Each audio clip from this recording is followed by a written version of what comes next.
We just covered the biblical teaching that there is one God. That's the first part of the definition of the Trinity. Now let's look at the second part of the definition. God is three persons, Father, Son, and Holy Spirit.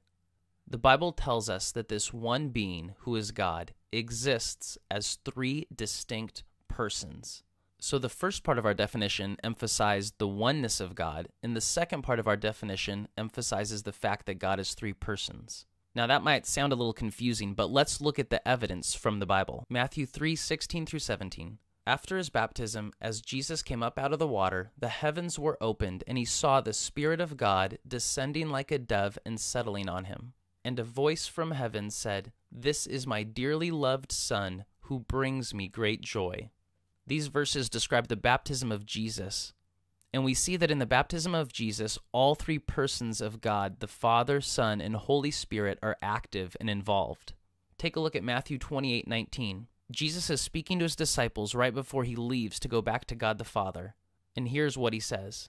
"Therefore go and make disciples of all nations, baptizing them in the name of the Father, and of the Son, and of the Holy Spirit."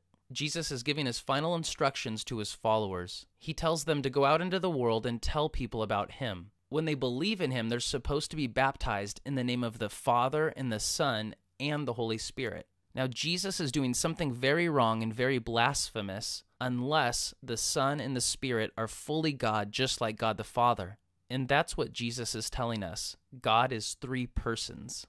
And this isn't something new that we only see in the New Testament. In the Old Testament, we get little glimpses of the fact that God is one being, but more than one person. Genesis 1:26, "Then God said, 'Let us make mankind in our image, in our likeness, so that they may rule over the fish in the sea and the birds in the sky, over the livestock and all the wild animals, and over all the creatures that move along the ground.'"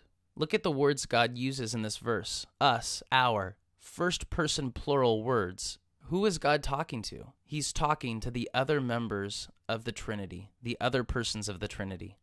There is one God, but this God, who is one being, exists as three persons, Father, Son, and Holy Spirit. Here's some things to understand about this. They are distinct persons.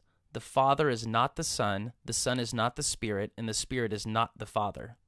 They perform different actions. The Father didn't die on the cross.